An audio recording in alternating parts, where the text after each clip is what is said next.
sem que por isso mereçam de vossa parte menção especial.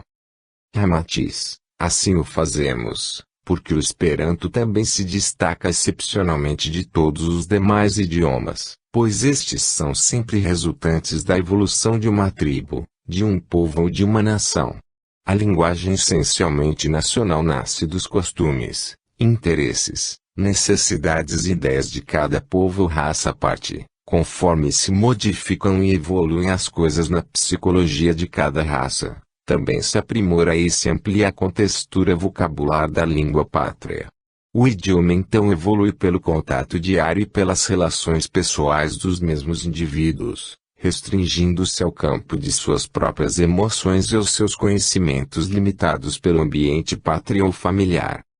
Qualquer dos idiomas atualmente predominantes no vosso globo, malgrado os vossos esforços para tornar um deles internacional, trará sempre o estigma da nacionalidade e as idiosincrasias de uma raça ou de um povo para com outro. Há de fracassar, portanto, na sua missão neutra porque, sendo de um povo com psicologia à parte, não pode servir de modo algum à psicologia de uma humanidade que há de ser internacional. Será a língua sempre isolada que já trará vícios nacionais de origem, incapaz de poder atender à gama emotiva dos demais povos de nacionalidade e costumes diferentes, que a repeliriam como recurso verbal extremo em oposição aos seus próprios anelos, sentimentos e contextura moral. A linguagem usada pelo esquimó, que serve especificamente para interpretar a sua psicologia, os seus sentimentos letárgicos e as reduzidas emoções caldeadas no clima gélido, não poderia revelar o dinamismo, a vivacidade e a emotividade da raça latina, cuja vida freme a flor da pele. Assim, um idioma exclusivo de uma só raça ou país, por mais que se encontre divulgado e esteja familiarizado entre outros povos, não se ajusta hermeticamente à índole de todos os habitantes da Terra. O Esperanto, no entanto, possui este seu espírito coesivo, que explicativos há pouco, porque se trata de língua que já nasceu emancipada, por ter sido cultivada sob um clima psicológico adulto e eclético, que a tornará tanto mais valiosa quanto maior for o seu cultivo entre as raças humanas. É um veículo verbal doutrinário, capaz de permanecer acima de todas as idiosincrasias e psicologias à parte, pois, sendo neutro a todos os povos, é evidente que não poderá ser afetado em seu mecanismo iniciático. Em vez de frágil idioma desenvolvido exclusivamente no seio de algum povo terráqueo, já tendo sofrido as proverbiais intervenções e adaptações lexicológicas, é um conjunto de postulados iniciáticos definitivos, genialmente estruturados pela universalidade do mundo espiritual superior e destinado a um uso coletivo nos milênios futuros. O Esperanto não evolui da terra para o céu, na forma de um conjunto verbal considerado o melhor e o mais aperfeiçoado no trato cotidiano entre os homens de várias raças e credos, mas é dádiva descida do céu por intermédio de um medianeiro espiritual, como foi Luiz Lázaro Zamenhof, cuja vida digna e crística correspondeu integralmente à confiança requerida pelo alto. Pergunta: através de um conclave mundial, não poderiam os povos escolher um idioma em grande evidência para o consagrarem como único instrumento verbal de entendimento internacional? Atualmente, algumas nações importantes, que lideram econômica, cultural, científica e até politicamente outros povos, procuram divulgar intensamente o seu idioma e chegam mesmo a simplificá-lo para o melhor entendimento comercial. Que dizeis da competição de alguns países, pretendendo que o seu idioma pátrio se torne o exclusivo veículo de compreensão internacional? Ramatiz: não importa a escolha e a consagração de algum idioma de mais distinção e progresso, dos que atualmente predominem no vosso orbe, seja ele proveniente da nação mais poderosa do vosso mundo ou se revista de maior influência linguística, pois não passará de uma língua provisória, como já aconteceu tantas vezes no pretérito. Supondo-se que no passado os filólogos tivessem tido a mesma ideia, provavelmente teriam escolhido para isso o idioma atlante, o chinês, o persa, o hebreu, o caldeu, o lemuriano ou o egípcio, pois todos eles eram de grande predominância no mundo, variando apenas de conformidade com o poder e a glória do seu povo. As nações se assemelham aos seres humanos, pois nascem, crescem, envelhecem e morrem, por cujo motivo nenhum idioma essencialmente nacional poderá sobreviver indefinidamente, visto que não poderá atender às exigências do progresso futuro. Mesmo os países em maior evidência e progresso, atualmente, não passam de coletividades condenadas desde o berço de sua formação. Não lhes cabe o privilégio de sobreviverem além do prazo marcado pelas leis siderais, como já aconteceu com as grandes nações do passado. Se desejais conhecer o futuro dessas comunidades importantes, é bastante que consulteis a história desde a existência da Lemúria, para então verificardes que sempre se repetem os mesmos fatos, embora mudem os personagens, as roupagens e os cenários, que se apresentam, então, sobre outras disposições estéticas. É possível que já não tenhas dúvida de que a velha Europa se encaminha para o túmulo das civilizações gloriosas do passado, pois não só já alcançou a sua maturidade, como também já sente a sua próxima derrocada. Gradativamente, outros povos e nações, aos quais ainda não tendes dado a devida atenção e valor, emergem de suas submissões coloniais e letargia, para se constituírem nas grandes civilizações do futuro. É a lei sideral, justa e disciplinadora que, em incessante atuação, rege o curso evolutivo da alma na matéria, embora os políticos, os líderes e os tiranos do mundo ainda não queiram reconhecer que suas pátrias também devem sucumbir sob o peso da mesma lei renovadora, do tempo.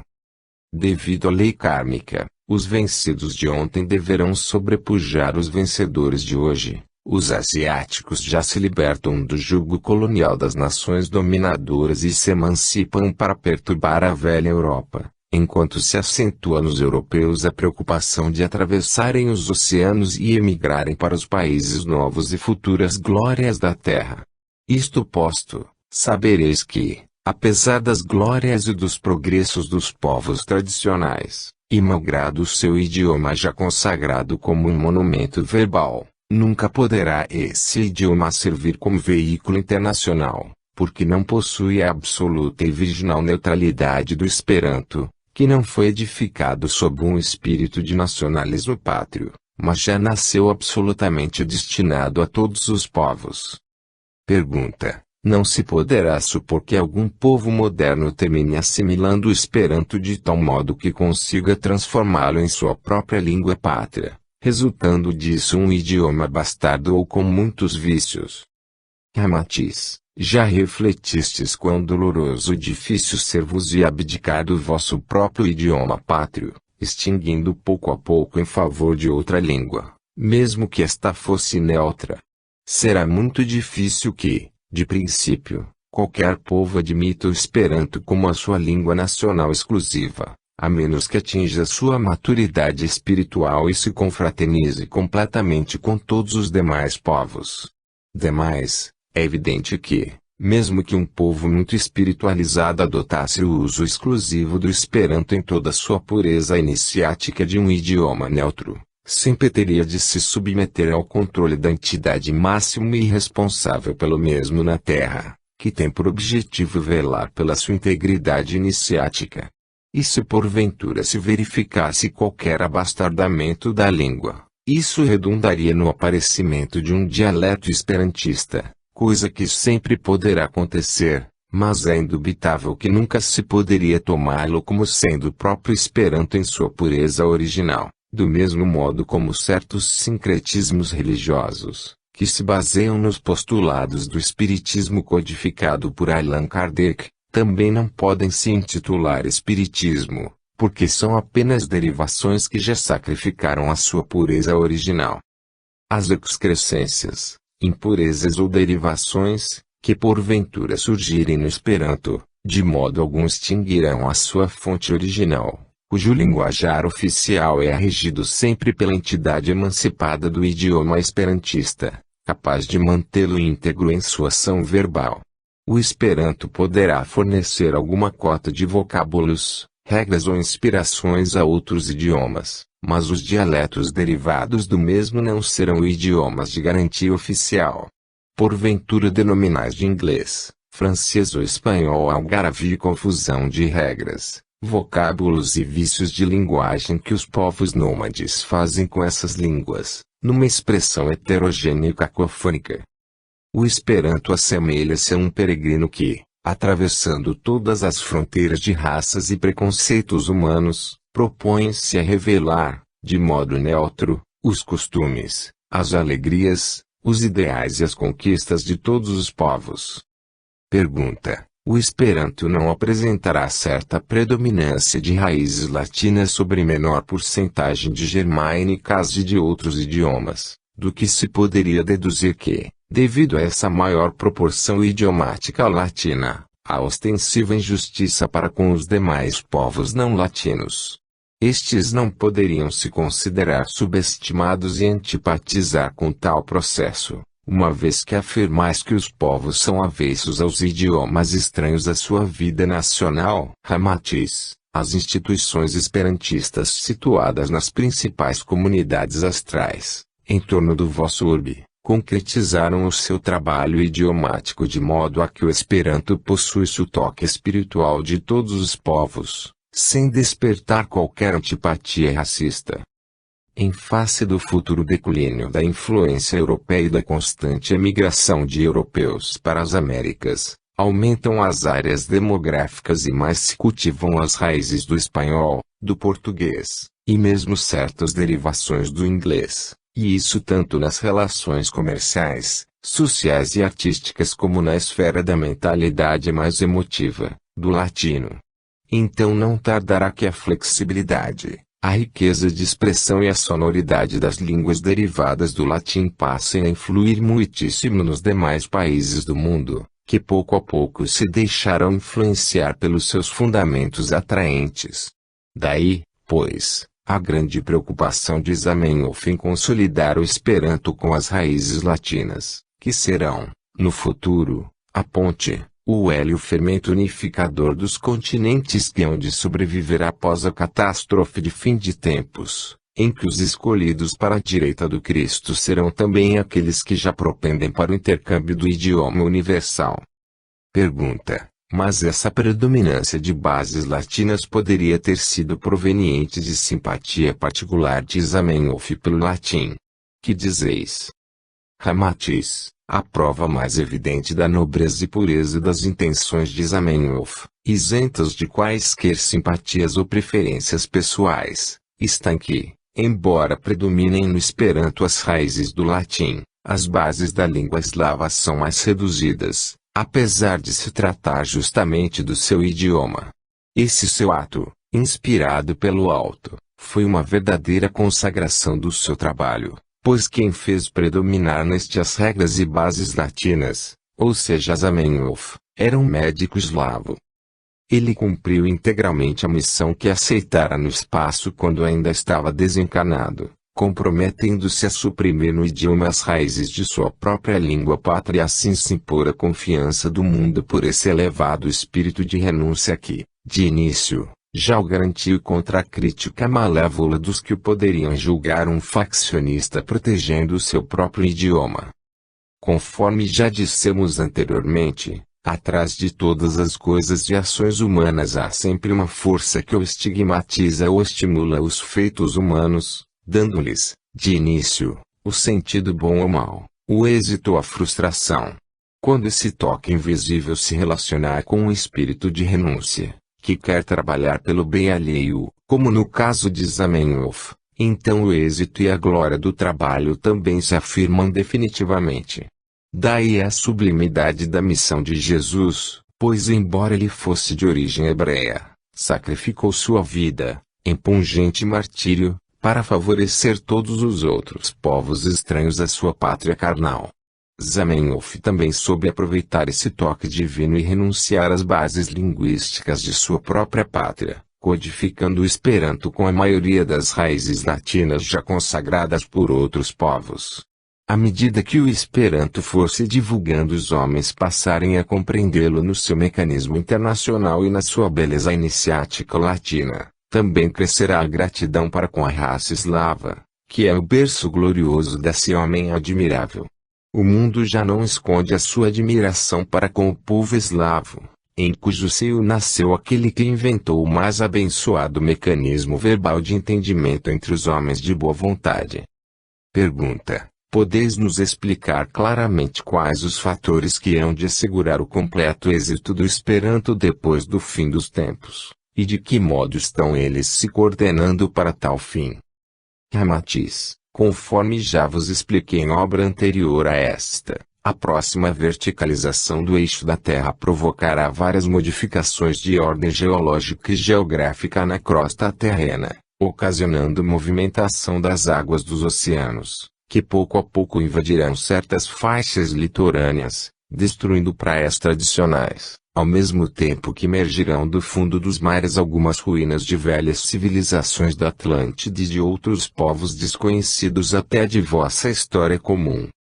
Esses acontecimentos coincidirão exatamente com a era da besta do Apocalipse, símbolo do grande dessegramento humano, e com a profetizada rebeldia satânica dos espíritos trevosos, que envidarão hercúleos esforços para destruir as edificações do bem. Devido, porém, ao excessivo sofrimento e à perturbação que há de acometer toda a humanidade, os homens terão que se unir entre si, de modo incondicional, a fim de sobreviverem e suportarem os efeitos da grande catástrofe. O clamor, o arrependimento e o remorso farão coro entre as criaturas, que terão então de sofrer as consequências dessa modificação física do orbe e do caráter do homem. A confraternização e afetividade, que nascerão então entre as criaturas sobreviventes, hão de eliminar muitas das fronteiras nacionalistas e seitas religiosas separativistas, favorecendo a refusão espiritual tão desejada e proporcionando, então, o clima psicológico destinado a concretizar a divulgação e o sucesso completo do Esperanto entre todos os seres terrenos. É claro que o advento completo do Esperanto ainda exige muitas etapas, que vão se estabelecendo lentamente, mas, independente disso, em face dos acontecimentos trágicos do fim deste século, forçosamente há de se produzir um clima psicológico favorabilíssimo para a mais ampla divulgação do idioma esperantista. Os continentes europeus remanescentes das próximas catástrofes fundir-se-ão em uma área mais extensa, por cujo motivo também se concentrará maior quantidade de criaturas em um só bloco homogêneo, formando um menor número de raças e de idiomas. E isso dará oportunidade a um uso mais intenso de uma língua neutra e internacional. Essa aproximação entre as civilizações sobreviventes do fim dos tempos, ou do profético juízo final, há de extinguir muitos dialetos e línguas menores, obrigando-as a se fundirem em um só idioma capaz de atender às relações e ao senso psicológico resultante desses grupos agregados pelos mesmos acontecimentos dolorosos. Desnecessário é dizer que, à medida que for se extinguindo no mundo a quantidade de idiomas heterogêneos, tornar-se-á mais fácil a criação de clima simpático para a difusão e o êxito completo do Esperanto. Como as línguas também nascem, crescem e morrem, fundindo-se com as mais predominantes na época, hão de se reduzir também as barreiras criadas pelas nações orgulhosas, evidenciando-se o Esperanto como um recurso mais inteligente, sensato e lógico, para todos se entenderem melhor no campo das ideias. Eis porque o Esperanto também significa um dos sinais dos tempos, pois o seu advento ocorre justamente no limiar dos acontecimentos profetizados por Jesus e por todos os profetas bíblicos, e que os sensitivos já podem perceber em desdobramento, no correr dos vossos dias. É um idioma destinado a uma raça superior, mais perto do coração e mais alheio às complicações do intelecto. O seu conteúdo guarda profunda similitude com a mensagem evangélica de Jesus, uma vez que é também linguagem descida dos céus, convidando todas as raças a vestirem os seus pensamentos e os seus sentimentos com o mesmo traje verbal fraterno. Capítulo 14. O Esperanto e o Espiritismo. Esclarecimentos de Ramatiz. Pergunta: temos notado que o Esperanto é um idioma bastante simpático, pois além de ser aceito pelos espíritas, preferem-no também alguns sacerdotes católicos, adeptos do esoterismo, teosofistas e outros espiritualistas. Ramatiz: a rota do Esperanto é a mesma do Evangelho, pois ambos se afinizam.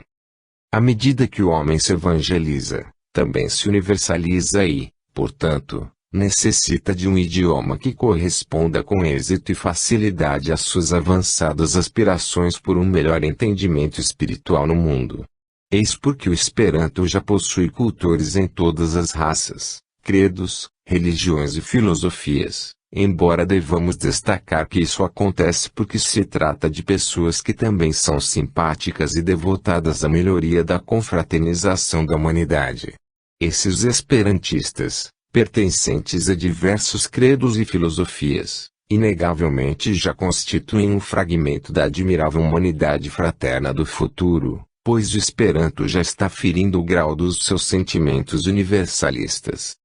Os esperantistas, quer sejam adeptos ou não de qualquer crença, ou oriundos de qualquer raça, já se encontram distinguidos por significativa credencial espiritual, visto que na justeza da lei de que os semelhantes atraem os semelhantes, as criaturas fraternas certamente serão inclinadas a adotar um idioma que vibre com seus ideais também fraternos. Por isso elegem o Esperanto como a sua língua ideal e cultuam-no como o revelador dos seus sonhos de confraternização humana.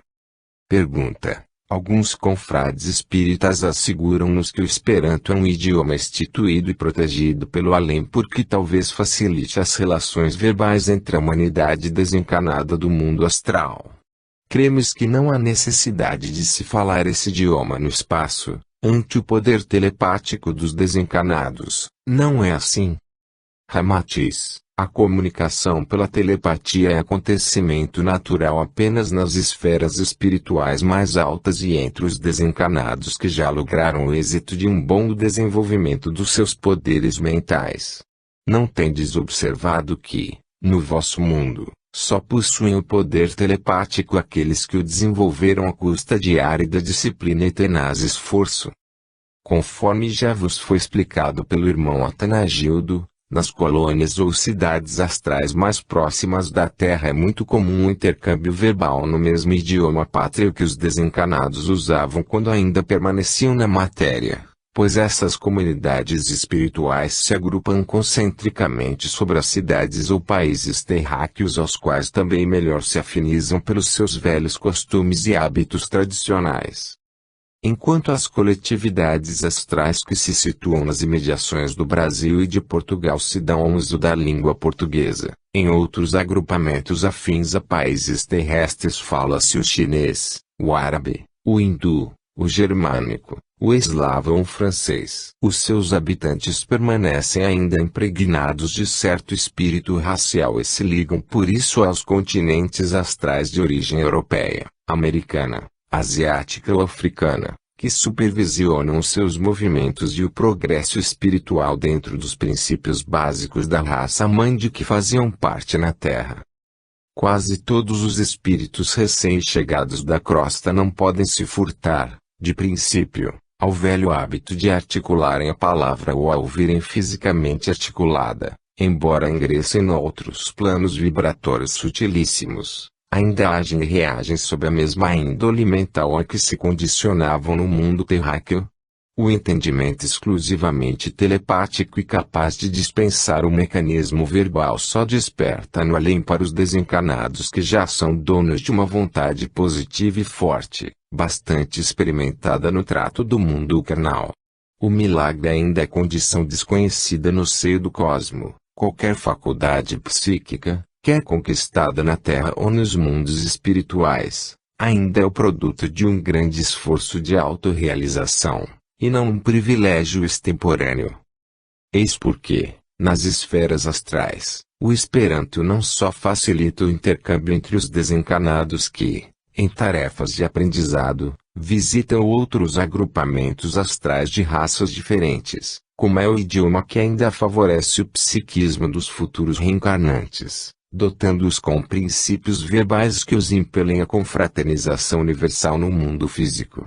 A divulgação do Esperanto entre os espíritas será de muito auxílio em futuros trabalhos de comunicações mediúnicas, quando as entidades provindas de várias raças puderem se manifestar em qualquer setor de trabalho diferente do da sua pátria terrena. Entendendo-se através do Esperanto, se identificarão melhor, o que não conseguem perfeitamente quando devem se ajustar diretamente ao idioma pátrio do médium. Os doutrinadores e os médiuns que conhecerem o idioma esperantista inegavelmente poderão prestar melhor serviço no intercâmbio com os desencarnados, pois a maioria destes ainda se escraviza mentalmente à articulação da palavra, ignorando o poder criador do pensamento que, após a desencarnação, pode dispensar os recursos pobres, próprios dos mundos materiais. Pergunta: não será um tanto inoportuna a preocupação dos espíritas em aliarem aos seus esforços doutrinários a divulgação do Esperanto? Isso não deveria ser tarefa exercida exclusivamente por elementos especializados no assunto e como um movimento à parte do espiritismo.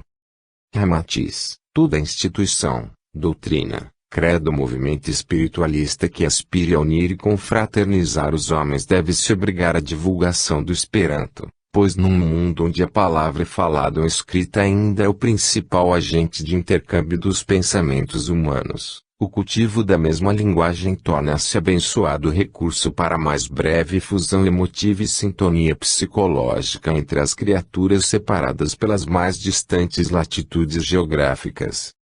O Espiritismo, como doutrina de caráter universalista, é divino fermento a aumentar todos os empreendimentos confraternistas. Assim, cumpre-lhe incentivar todos os esforços humanos que tenham por objetivo a solidariedade e o entendimento entre os homens. Considerando que o Evangelho de Jesus é a mensagem espiritual definitiva para o homem alcançar o caminho, a verdade e a vida, e o Esperanto a mensagem verbal, que multiplicará entre os homens a oportunidade de evangelização, o Espiritismo pode se tornar um admirável traço de união entre ambos, porque a sua função também é de renovar o espírito e proporcionar a paz entre os homens.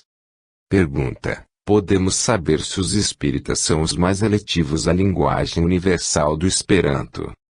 Ramatiz: os reencarnacionistas, e não só os espíritas, são os mais eletivos, pois certos de que as raças são condições provisórias e o mesmo espírito pode ter feito parte de todas elas em existências anteriores, torna-se mais fácil a eles afeiçoarem-se a um idioma de intuitos internacionais. E, como o Espiritismo é doutrina reencarnacionista e os seus adeptos são mais assíduos e objetivos num espiritualismo operante à luz do dia, afinizam-se muitíssimo com o Esperanto, por ser linguagem para todos os homens de todas as classes.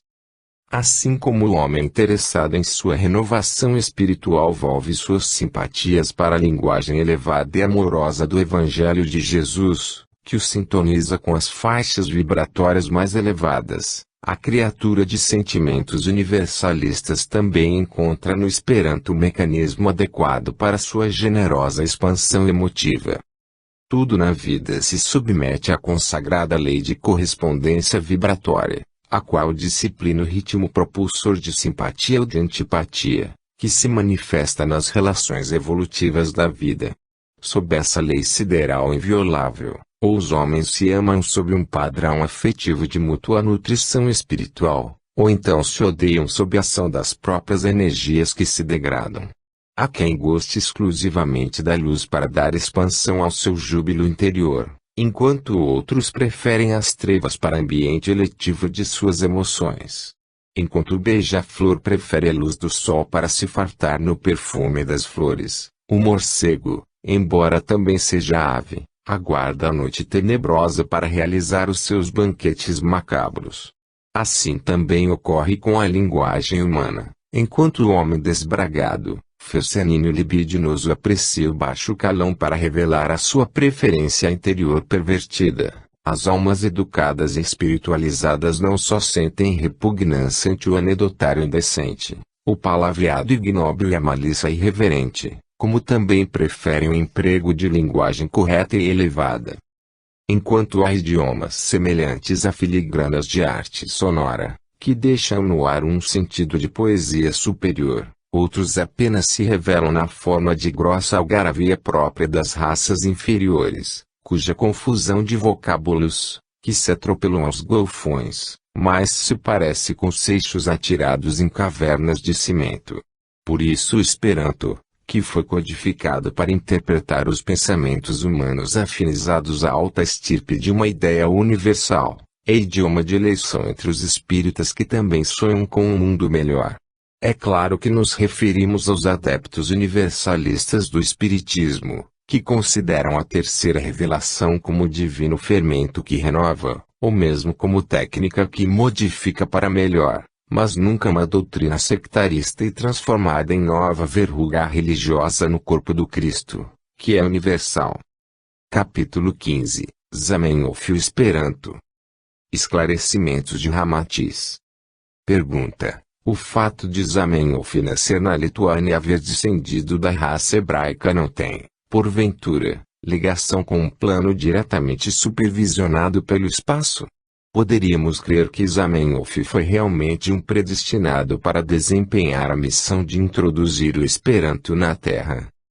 Ramatiz, bastar-vos-á um pouco de reflexão para verificardes que o espírito de Zamenhof reencarnou na Terra exatamente no clima psicológico mais propício ao advento do Esperanto. Na época de seu nascimento, em meados do século XIX, sua pátria era palco de tal confusão de idiomas, que se poderia julgá-lo um verdadeiro experimento prático de internacionalidade linguística. Afora os inúmeros dialetos falados na pequena Lituânia, não só predominavam ali 4 línguas principais de diferentes entre si, como ainda eram várias as crenças dos seus habitantes. Devido ao desentendimento contundente entre as próprias famílias, pois que os seus membros mais íntimos tanto divergiam em matéria de fé como no falar, sucediam-se inúmeros conflitos que acirravam velhos ódios e culminavam em lutas sangrentas. Era um mundículo estranho, alimentado por objetivos contraditórios e assaz caprichosos,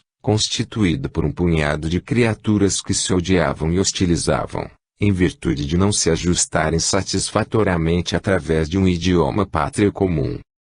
Aumentava a desconfiança e se difundia o sarcasmo religioso entre todos, pois, se num mesmo país, entre homens da mesma raça e relacionados por um único idioma, não se consegue evitar conflitos e crimes resultantes da diferença de crença religiosa, imaginai o que ocorria na Lituânia, na época do nascimento de Luiz Lázaro Zamenhof, quando existiam ali 4 idiomas principais, que só serviam para implantar antipatias e desordens entre os seus conterrâneos. Esse conflito idiomático e religioso entre os seus compatriotas é que despertou no cérebro daquele estudante pobre e profundamente fraterno o ideal de uma língua internacional, capaz de ser um veículo afetuoso de entendimento humano entre todos os homens. Como se tratava de um espírito assaz evoluído, Zamenhof não cogitou de instituir um idioma neutro apenas para a Lituânia, que era a sua pátria, dividida pelo linguajar dos judeus, polacos, russos e lituanos, e ainda algemada pelas suas contradições religiosas, que acirravam ódios irremovíveis entre todos. Mas ele, reconhecendo que a sua pátria tão contraditória era apenas a miniatura do próprio mundo onde viera reencarnar, refletia em que, se todos os homens pudessem compreender-se sob um mesmo idioma, ainda que se tratasse de uma língua nova, não seria difícil uma aproximação e confraternização afetuosa entre eles. Graças, pois, à tenacidade e ao sacrifício, aliados à pureza de intenção e ao ideal que sempre lhe inspirara os atos, o jovem estudante Zamenhof conseguiu desempenhar a contento, na Terra, a sua grandiosa missão. Pergunta: os progenitores de Zamenhof também influíram para a realização desse ideal? Ramatiz: os mentores da missão Esperanto proporcionaram a Zamenhof o ambiente doméstico e a necessária influência psicológica dos seus pais, a fim de que a semente adormecida no seu coração boníssimo pudesse ser preservada até o instante previsto para sua divina eclosão. Marcos Zamenhof, pai de Luiz Lázaro Zamenhof, encontrava-se sob a tutela russa. Era um excelente pedagogo, homem prático, decidido e reto nos seus deveres profissionais. A sua passagem pela Lituânia foi marcada por uma conduta própria de um excelente cidadão regrado, útil e benfeitor à sua coletividade. Rosália Soler, sua esposa, filha de comerciante hebreu, era um espírito de graduação superior no espaço, pois, além de mulher terna e mãe extremosa que foi para com seu primogênito Luís, foi realmente quem cultivou no seu coração os rebentos de alta espiritualidade, que depois deveriam predominar na sua fase adulta. As importantes manifestações de zelo, e o critério de elevado teor espiritual bastante desenvolvido em Zamenhof, desabrocharam graças ao rigor paterno e à doçura e estímulos maternos. Mesmo os 4 irmãos e as 3 irmãs de Luís não lhe causaram aborrecimentos nem com ele promoveram conflitos de ordem sentimental. A vida da família transcorria sob a atmosfera de austeridade imposta por Marcos Zamenhof e suavizada pelo espírito compreensivo e delicado de Rosália Soler. Enquanto a terna Rosália acendia as luzes espirituais no coração de Luís, seu pai, enérgico, prático e sob a orientação do espaço, modelava-lhe o caráter e impunha-lhe a disciplina tão necessária para que o seu idealismo frutificasse de modo positivo e lógico entre as dificuldades próprias do mundo material. Luís Zamenhof muito gozou, também, daquele magnífico bom senso que na Terra caracterizou a figura impressionante de Allan Kardec por ocasião da codificação do Espiritismo. Tanto quanto sucede com o Espiritismo, esse bom senso ainda é hoje, também, a garantia indiscutível da estrutura doutrinária esperantista, na qual a ordem e a lógica constituem suas bases definitivas e suas regras fundamentais.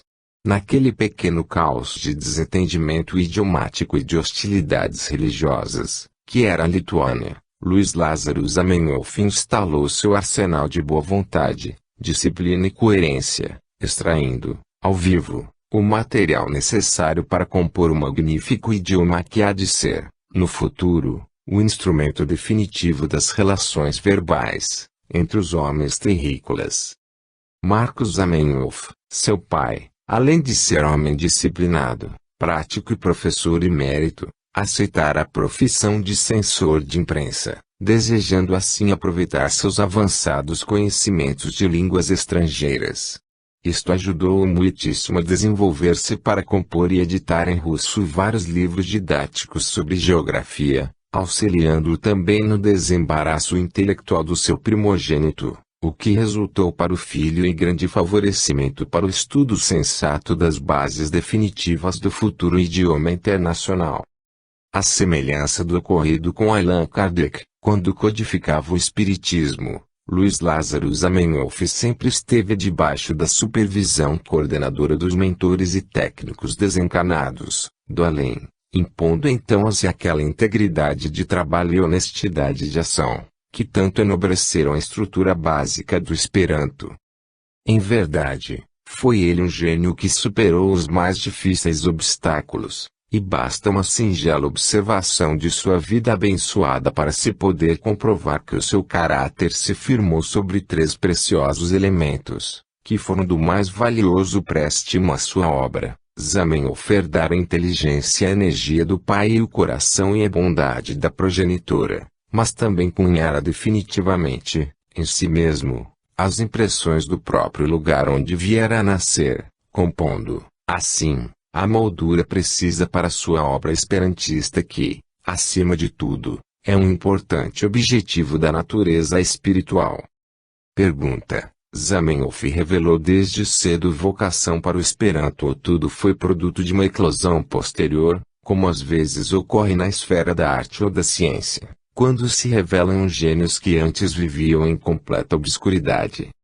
Ramatiz: ele foi um eleito pelo alto para essa missão, pois a sua vida foi sempre de uma dedicação incessante para com esse nobre ideal. Desde moço se pôs a observar a falta de compreensão entre os polacos, russos, hebreus e alemães, cujas hostilidades, conforme já vos dissemos, geravam por vezes conflitos homicidas e requeriam até a intervenção das autoridades para solucionarem as pendências sangrentas. Zamenhof percebeu a luta tenaz de cada grupo nacionalista, tentando impor o seu próprio idioma como língua oficial e de uso obrigatório em toda a região. Desses esforços dispersivos e egocêntricos se aproveitavam os mais hábeis políticos, e usufruíam vantagens pessoais, embora fazendo conluios vergonhosos com interesses estrangeiros e prejudiciais à sua comunidade. A preocupação partidária do nacionalismo feroz, que cada grupo defendia sem qualquer consideração aos prejuízos alheios, as contendas insolúveis ante a heterogeneidade de vários idiomas falados no mesmo agrupamento pátrio, terminaram comprovando a Zamenhof que só seria possível uma solução definitiva pela adoção de uma língua neutra, capaz de não ferir os brios patrióticos de nenhum daqueles povos adversos. E ele acabou por admitir que o próprio mundo terreno não passava de outra Lituânia em grandes proporções, onde as nações se atritam e se meiam à confusão sob códigos verbais tão diferentes. Não lhe restava dúvida de que as soluções definitivas na esfera da cultura, da benemerência e da paz do mundo só seriam possíveis quando também fossem compreendidos sob um único idioma de mútua confiança. Em consequência, o seu ardente ideal assumiu tais proporções que, de princípio, lhe parecia inconcebível, ante a necessidade de compor e espalhar um idioma que servisse a toda a humanidade. Mas ele não ambicionava criar uma língua neutra e nacional, capaz de só atender aos problemas psicológicos e emotivos do povo de sua terra natal. Seu sonho ampliava-se pelo desejo de conseguir a fraternal solução para todos os homens. Por isso, desde muito cedo revelou a vocação messiânica para essa realização extraordinária, que somente a humanidade futura poderá compreender em sua grandeza e benemerência, tendo de reconhecer com humilde reverência a vida missionária de Zamenhof, que foi dedicada sacrificialmente ao advento do Esperanto e à compreensão fraterna entre a humanidade terrena. Pergunta. Desde o princípio do seu trabalho Zamenhof já havia delineado essa admirável qualidade de síntese e simplicidade do idioma internacional? Ramatiz. Zamenhof pôs-se primeiramente a estudar os meios de ajustar uma linguagem simples, lógica e sem perigo de abastardamento, mas bastante fluente para servir a todas as classes, culturais e dificuldades de entendimentos humanos. Pensava na possibilidade de compor um idioma que se pudesse transformar num elo afetuoso e sensato, servindo tanto a mais requintada cultura, como as mentes mais empobrecidas, acessível a todas as gentes e camadas sociais. Assim, ele esforçou-se para evitar que no futuro as bases do seu idioma viessem a exigir maçudos compêndios de excessivo vocabulário, como é muito comum às demais línguas desde a sua evolução e aplicação. Preocupava-o imensamente não só essa probabilidade de sucessivo aumento e incorporação de vocábulos novos ao seu idioma, como ainda o desenvolvimento dos povos futuros e suas inevitáveis modificações, obrigando-o a melhor ajustar o Esperanto a todas as surpresas e imprevistos. Mas os seus elevados mentores assistiam-no sempre e velavam por seus ideais santificantes pois, à noite, quando ele se afastava do corpo físico, durante o sono benfeitor, eles aconselhavam-no sobre o que devia fazer de mais sensato. É por isso que no desenvolvimento do Esperanto sempre permanece admirável segurança iniciática tão bem disciplinada por Zamenhof, pois, embora mente a necessidade filológica dos homens, persiste miraculosamente a qualidade inata desse extraordinário idioma fraternal. Só a supervisão do alto é que realmente poderia orientar o jovem estudante a entrosar tão sabiamente as raízes idiomáticas do Esperanto, que ainda hoje se afiguram um indestrutível alicerce de garantia contra quaisquer inovações e excentricidades. Pergunta. Quais seriam as sugestões que os mentores espirituais teriam dado a Zamenhof, durante a sua vida carnal, para que ele pudesse acertar tão logicamente com o objetivo de compor um idioma internacional. Gostaríamos de conhecer quais as primeiras providências tomadas pelo espaço, nesse sentido.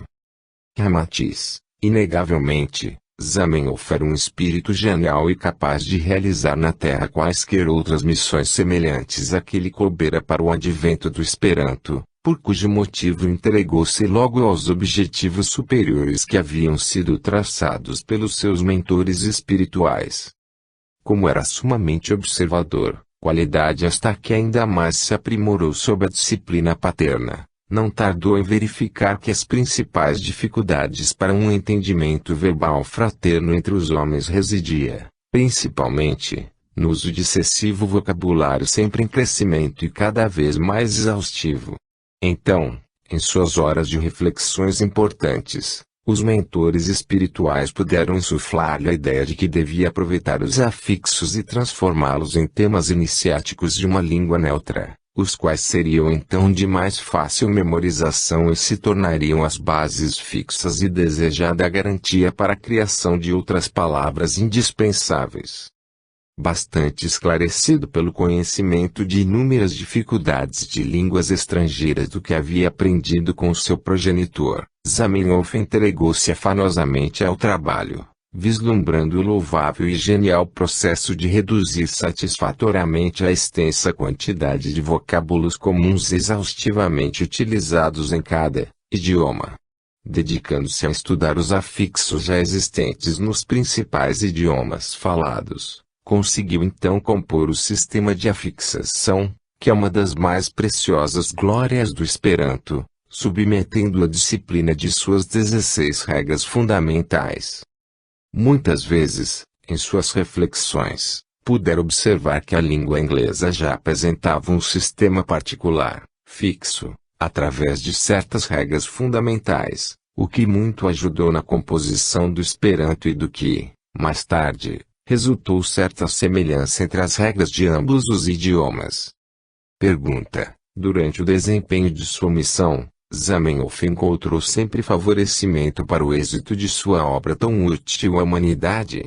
Supomos que seu progenitor tenha sido um dos seus mais devotados colaboradores. Não é assim? Ramatiz, quase ao completar 20 anos de idade, Zamenhof recebeu a entusiástica adesão dos seus colegas de liceu, ao expor o seu projeto de uma língua auxiliar, que ele denominava de nobre causa e assegurava tratar-se de duradouro e valioso benefício à humanidade. Entretanto, à semelhança do que é muito comum suceder aos homens que se sacrificam pelo advento de um mundo melhor, ele também não tardou em ficar sozinho com seus entusiasmos e ideias elevadas, curtindo tanto os sarcasmos e as consequências das descrenças alheias, como sofrendo forte hostilidade daqueles que nutriam interesses inconfessáveis no seio da confusão de sua pátria. Inúmeras vezes fora assaltado pelo desânimo, e só a permanente assistência do alto, que supervisionava a sua espinhosa missão,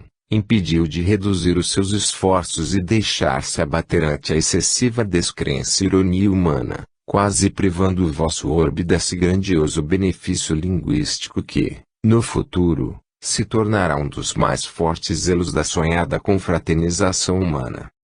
E ainda um fato doloroso obrigou a perder seu jubiloso entusiasmo quando exatamente já previa o primeiro sucesso esperantista conduzido pela sua vontade férrea, o progenitor de Zamenhof, que ainda exercia sua autoridade severa sobre o filho influenciado por outros pedagogos e amigos da família e temendo que o jovem estudante de 20 primaveras adoecesse por excesso de trabalho, ou então ficasse perturbado no uso da razão e viesse a prejudicar os seus estudos médicos, exigiu-lhe o abandono definitivo do temerário projeto de compor uma língua neutra e de natureza internacional. O jovem Luiz, embora considerando que o seu verdadeiro motivo de viver residia fundamentalmente naquele ideal sonhado desde tenra idade, mais uma vez se revelou obediente no seu caráter íntegro e humilde, aceitou a imposição paterna e abandonou os seus apontamentos sobre o idioma neutro,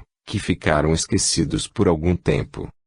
Pergunta: Acreditávamos que o pai de Zamenhof, por se tratar de criatura de grande cultura e conhecedor abalizado das dificuldades de outros idiomas pátrios, devesse ser um dos mais entusiastas colaboradores do filho, sentindo a grandeza, a lógica e a necessidade de um idioma internacional. Não deveria ser assim? Ramatiz, muitas vezes o que significa para vós impedimento ou intervenção indébita do destino a dificultar objetivos e ideais elevados, pode se constituir num elemento criador ou no fogo sagrado das elevadas realizações espirituais, que tanto beneficiam a humanidade e promovem a felicidade dos seres. Enquanto o jovem Zamenhof, durante o trabalho para atingir o seu grande ideal, era reanimado em suas decepções cotidianas pela doçura da progenitora, através de seu pai severo eram-lhe aguçadas as arestas do intelecto, e assim iam ficando ajustados os elementos práticos indispensáveis, que deviam firmar a sensatez e a lógica, que ainda são as mais valiosas garantias do sucesso do Esperanto.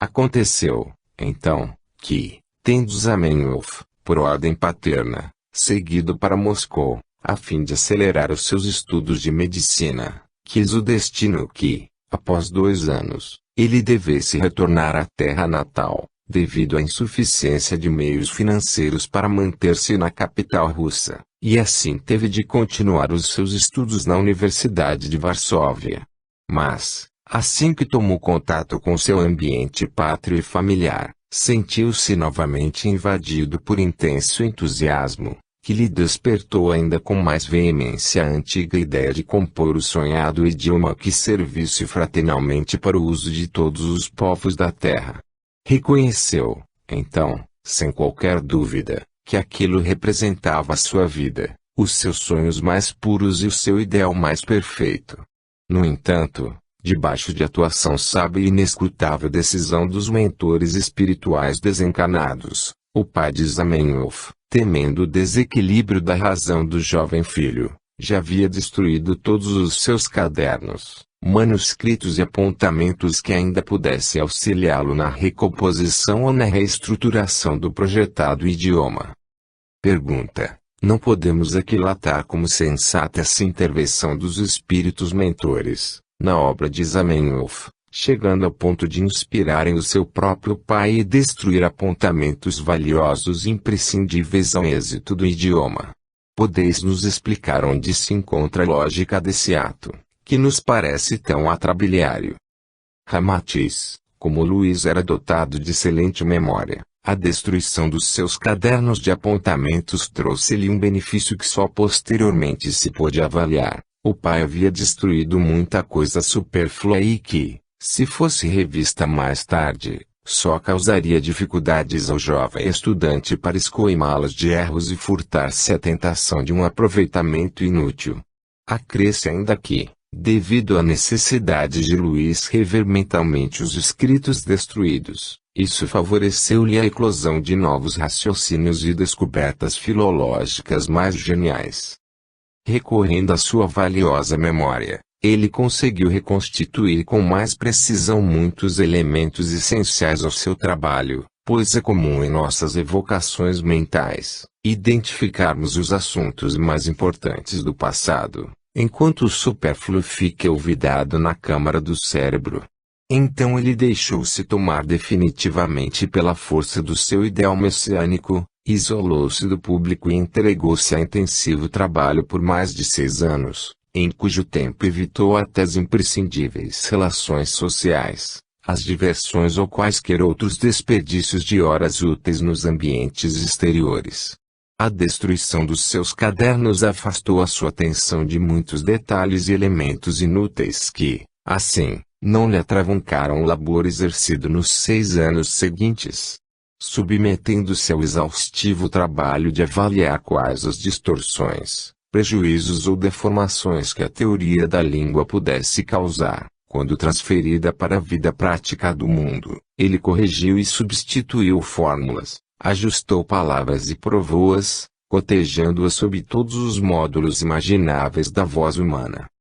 Em face dessa heróica dedicação, o além vibrou de júbilo, Comoveram-se as entidades laboriosas e benfeitoras que haviam atuado incessantemente sobre o espírito de Luiz Lázaro Zamenhof, assim como se fizeram ardentes vaticínios para a mais breve ventura espiritual da Terra, sob a dádiva abençoada de um idioma internacional. Muitas manifestações jubilosas se registraram entre os núcleos, departamentos e instituições de Esperanto sediadas no mundo astral e circunvizinhanças ao vosso globo, pois graças à tenacidade e à genialidade do jovem Zamenhof, a criatura terrena já contava com o divino elo verbal de entendimento fraterno, podendo aplainar o caminho para o advento mais breve da telepatia, assim como integrar-se ao Evangelho de Jesus. O Esperanto estava pois estruturado de uma forma tão escorreita e sensata, que o seu êxito e a sua integridade ultrapassaram as próprias previsões dos seus mentores do além.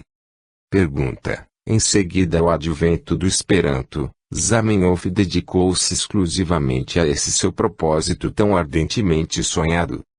Ramatiz: depois de haver se diplomado como médico aos 26 anos de idade, Zamenhof iniciou a sua sacrificial missão de curador, necessária ao seu próprio sustento, porque então já se havia casado com Clara Zimberniel. Seu sogro financiou a edição de sua primeira gramática esperantista, com as 16 regras fundamentais do idioma, a qual, além de um vocabulário auxiliar, constituído por quase 1 milheiro de radicais, ainda continha o Padre Nosso e alguns versos.